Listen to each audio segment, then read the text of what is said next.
కోసం ఈరోజు మనందరం ముందుకు పోతున్నాం. ప్రజలు గెలవాలంటే ఎన్డీఏ రాష్ట్రంలో గెలవాలి, దేశంలో ఎన్డీఏ గెలవాలి. గాడి తప్పిన పరిపాలన ఘాట్లో పెట్టడానికి మనందరం కూడా సహకరించాల్సిన అవసరం ఉంది.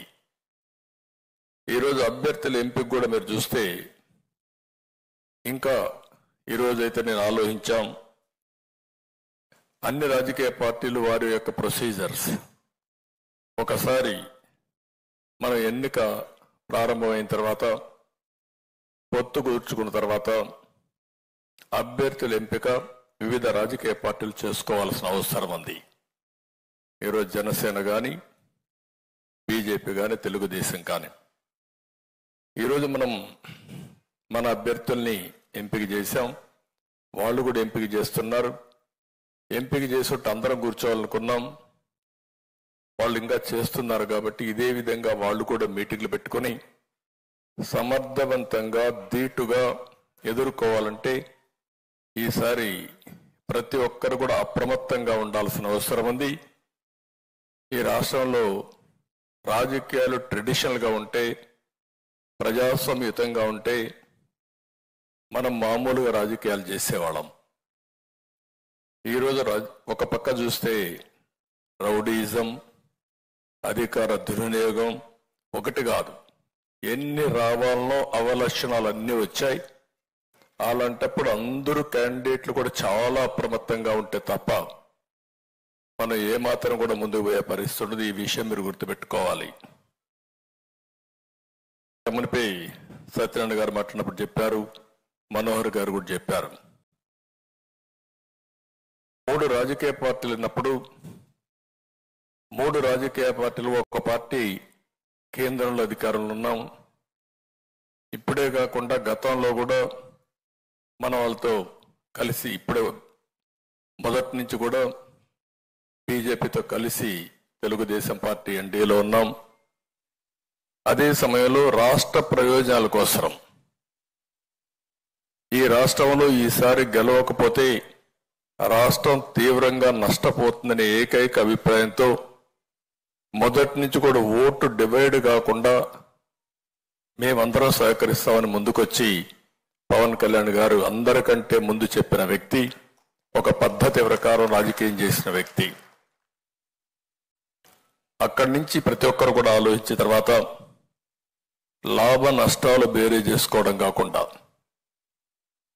రాజకీయ పార్టీలు ఉన్నప్పుడు ఎన్నికల్లో పోటీ చేయడానికి ప్రతి ఒక్కరు ప్రయత్నం చేస్తాం. నేనైతే ఇప్పటికీ 9 ఎలక్షన్లు 78 నేను పోటీ చేశాను. తర్వాత 83 నుంచి రాష్ట్ర స్థాయిలో రాజకీయాలన్నీ కూడా 84 ఆగస్టు క్రైసిస్ నుంచి నేనే అభ్యర్థుల ఎంపిక కానీ ఎన్నికలు నిర్వహించడం కానీ అక్కడి నుంచి కూడా చేశాం. ప్రతి ఒక్క ఎన్నికల్లో పొత్తులు పెట్టుకున్నాం. అవసరమైనప్పుడు పొత్తులు లేకుండా పోటీ చేశాం. అయితే ఎక్కడికక్కడ అప్పటికుండే పరిస్థితులకు అనుగుణంగా మనం ముందుకు పోయే పరిస్థితికి వచ్చాం. అయితే ఈరోజు కూడా ఈ పొత్తులు పెట్టుకున్న తర్వాత తెలుగుదేశం పార్టీకి ఒక విశ్వసనీయత ఉంది. అదే మరి బీజేపీ కూడా జాతీయ పార్టీగా ఉంది. వారు కూడా అధికారంలో ఉండడమే కాకుండా ఒక విశ్వసనీయత వారు కూడా ముందుకు పోయే పరిస్థితి వస్తుంది. ఇంకో పక్క జనసేన పార్టీ కార్యకర్తలు కూడా పవన్ కళ్యాణ్ గారి యొక్క నాయకత్వం పైన అభిమానంతో కానీ లేకపోతే ఒక కమిట్మెంట్తో పనిచేస్తున్నారు. ఇవన్నీ కూడా పర్ఫెక్ట్గా జరగాలంటే ఒక్క వ్యక్తి కూడా ఈరోజు అందరికీ టికెట్లు ఇవ్వలేకపోయాం. ఏ విధంగా ఎంపిక చేసాం కూడా మనం మాట్లాడుకుందాం. వివిధ రాజకీయ పార్టీల్లో కొంతమంది ఆస్పిరెంట్స్ ఉన్నారు. రాజకీయాల్లో పనిచేసేది గుర్తింపు కోసం పనిచేస్తాం, సర్వీస్ చేయడానికి మనం కష్టపడతాం. ఓసారి పొత్తుల వల్ల కొంతమందికి సీట్లు ఇవ్వలేకపోయాం. చాలా కష్టపడ్డారు, జైలుకు పోయారు. మన పార్టీలో పోరాడారు, జనసేనలో పోరాడారు, త్యాగాలు చేశారు. బీజేపీలో కూడా ఆస్పిరెంట్స్ ఉన్నారు. వారికి కూడా ఇబ్బందులు, అందరికీ పోటీ చేయాలనే ఆలోచన ఇవన్నీ ఉంటాయి. ఈరోజు ఎన్ని సీట్లు అనేవి కాకుండా రాష్ట్రం గెలవాలి, ప్రజలకు న్యాయం జరగాలని మనం ముందుకు పోయినప్పుడు నాకైతే బాగా గుర్తుంటుంది. ఇక్కడ కొంతమంది ఉన్నారు, కొంతమంది రాలేదు. కానీ విశాఖ సౌత్ బాబ్జీ, అనకాపల్లి గోవింద్, పిఠాపురం వర్మ, నిడదవోలు శేషారావు, ఉంగుటూరు ఆంజనేయులు, తెనాలి ఆలపాటి, తిరుపతి సుగుణమ్మ, ఇలాంటి 31 మందికి మనం సీట్లు ఇవ్వలేకపోయాం తెలుగుదేశం పార్టీ. ఇదే విధంగా మిగిలిన సీట్లు జనసేన సీట్లు ఇవ్వలేకపోయారు. పోయినసారి పోటీ చేసిన సీట్లో కూడా జనసేన అకామిడేట్ చేయలేకపోయారు. 2019లో పోటీ చేశారు.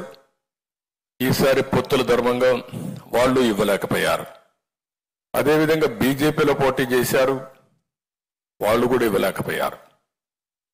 అదే సమయంలో మీరు చూస్తే పాతపట్నం రమణ, శ్రీకాకుళం లక్ష్మీదేవి, మైలవరం దేవిని నుమ, పెదకూరపాడు శ్రీధర్, మన పార్టీలో సీట్లు ఇచ్చాం. మన పార్టీలో ఉండే వ్యక్తులు కూడా మనం అకామిడేట్ చేసుకోలేకపోయాం. ఈ విషయం మీరు గుర్తుపెట్టుకోవాల్సిన అవసరం ఉంది.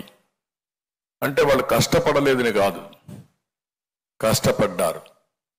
కానీ రాష్ట్రం కోసం, ప్రజల కోసం త్యాగం చేయాలనుకున్నప్పుడు వినబిలిటీ ఒక క్రైటీరియాగా పెట్టుకున్నాం. ఈ విషయం మీరు అందరూ గుర్తుపెట్టుకోవాల్సిన అవసరం ఉంది.